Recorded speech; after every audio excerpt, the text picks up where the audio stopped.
Hörmətli xanım sədr, hörmətli cənab baş nazir, hörmətli həmkarlar, əziz media nümayəndələri.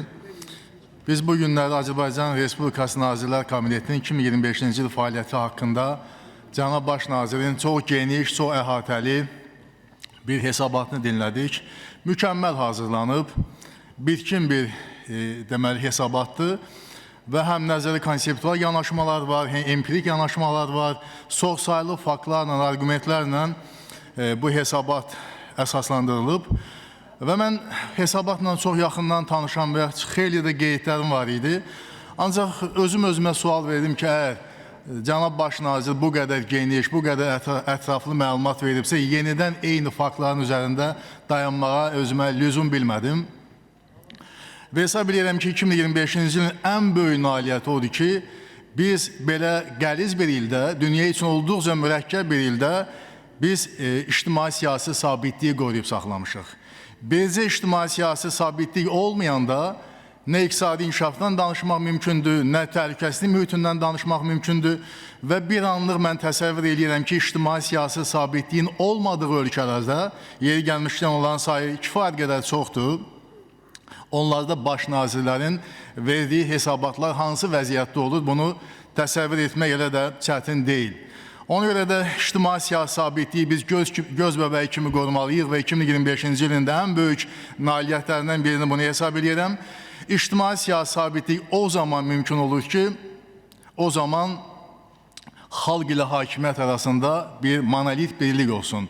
Xalq öz prezidenti ətrafında bir qüvvə kimi birləşsin.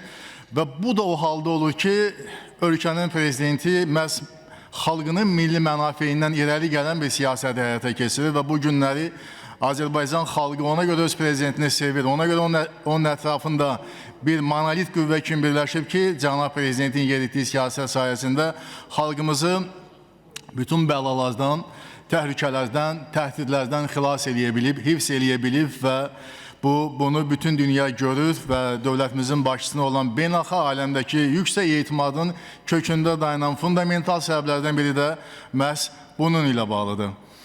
Və cənab baş nazir ilə, nazirlərlə, hökumət üzvləri ilə görüş bizim üçün həm də o baxımdan əhəmiyyətlidir ki, təmsil etdiyimiz bölgələrin üzləşdiyi müəyyən problemləri dilə gətiririk.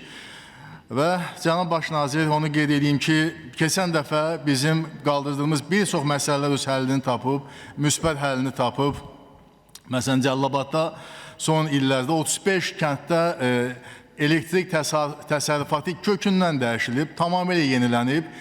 Bu illəri 2025-ci ildə 27 kənddə bu proses gedir və yekunlaşmaq üzrədir. 2026-cı ildə isə daha 10 kənd siyahıya salınıb. Bu mənim ancaq özümün təmsil etdiyim deməli seçki dairəsi ilə bağlı bunları söyləyirəm. Yəni bu işlər Azərişıqla bizim birgə fəaliyyətimiz və qurulmuş bu əməkdaşlığın əsasında xeyli nailiyyətlərimiz var. İndi fürsətdən istifadə edib mən Cəlilabadın İranla sərhəd kəndlərinin üzləşdiyi mavi qaz problemini dilə gətirmək istəyirəm.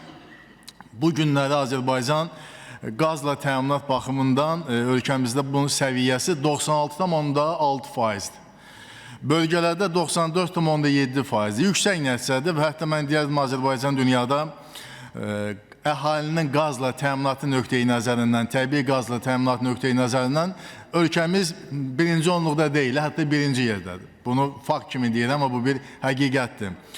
Sadəcə Cəlilabadla bağlı müəyyən məqamları dilə gətirmək istəyirəm ki, Cəlilabadın 118 kəndi var.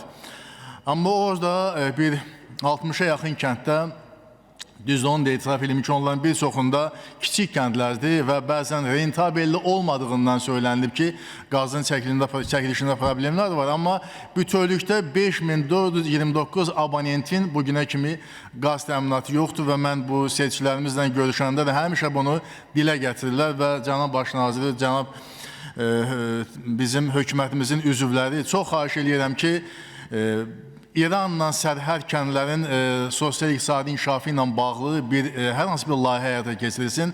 Çünki həmin ərazilərdən əhalinin boşalmasına imkan vermək olmaz. Bu bizim üçün həyati əhəmiyyətli məsələlərdir və imkan verməyək ki, belə sərhədyanı ərazilərimizdə əhalinin sayı azalsın. Təşəkkür edirəm, çox sağ olun.